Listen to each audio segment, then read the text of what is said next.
All right, this is going to be the introduction to a expository study on the book of Revelation. I've gotten quite a few requests to do this, and so I decided I would do this, and I prayed about it.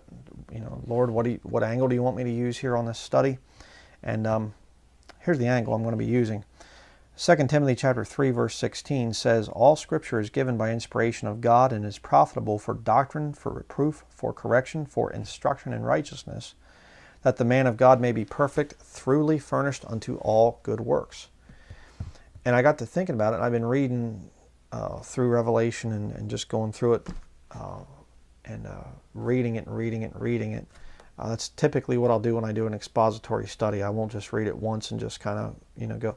I'll read it many, many, many times and go over it and say, okay, Lord, what do you want me to present with this thing? Well, I thought kind of a unique angle and one that I would be accurate in doing is instruction in righteousness for a Christian today from the book of Revelation.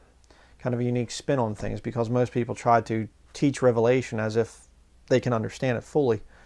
And I'm going to tell you right now, the book of Revelation is for the future, another dispensation. We're not going to be able to understand it 100% right now in this time that we are in, this church age, if you want to call it that. We're not going to understand everything.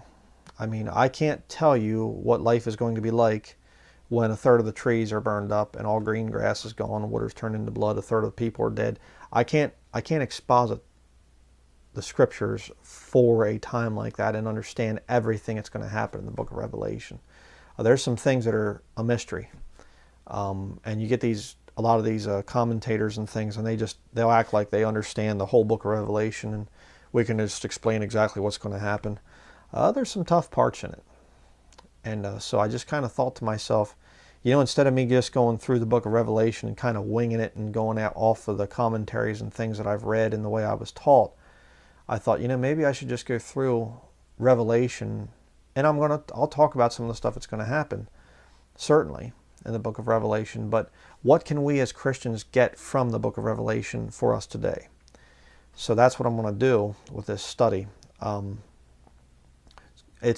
don't know if it's going to be every week that I'm going to be doing it. It might be kind of mixed up with some other things and some other videos and things. I have a couple of videos I'm going to be doing here after I get done with the chapter 1. I have all the notes written out here for Revelation chapter 1.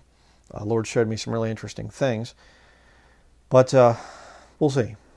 Not sure, but we'll get through the book of Revelation, and I'm going to be going through it, like I said, as to what can we learn from this as Christians, what can we apply to our lives. One of the lies about dispensational teachers and preachers and Christians, is that we only take the Pauline epistles and everything else gets thrown out. That's a very big lie.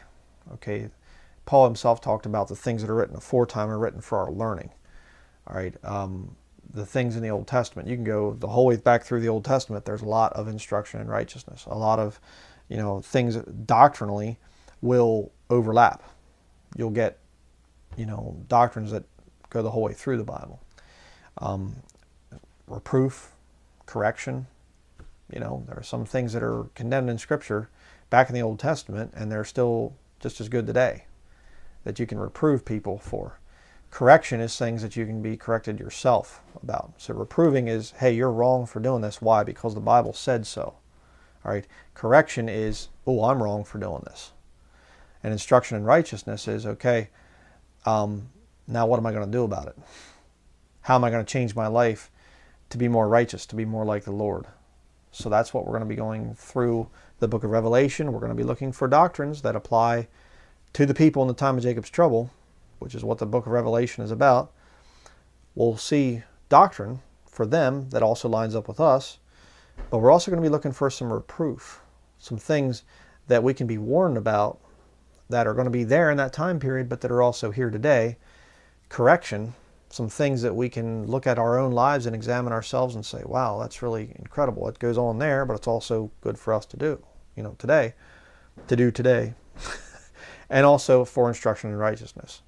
Some challenges some spiritual lessons that we can get from the book of Revelation. So if you want to find somebody that gives you a step-by-step program of what's going to happen in the book of Revelation, well, there's other preachers out there that have done that. I'm not going to be doing that. I mean, I might mention a little bit, but I'm not going to be like making the whole study on exactly what's going to happen in the book of Revelation, because quite frankly, I don't know. Some of the stuff, it's like I read it and I go, okay, I can believe what it says, but to explain it and have it exactly work out, it's like I don't quite get it. You know, what is exactly being said there? And we'll cover those scriptures. You'll see what I'm talking about. So that's going to be it. I'm going to end the introduction here, and then we're going to get into chapter 1. So thank you for watching.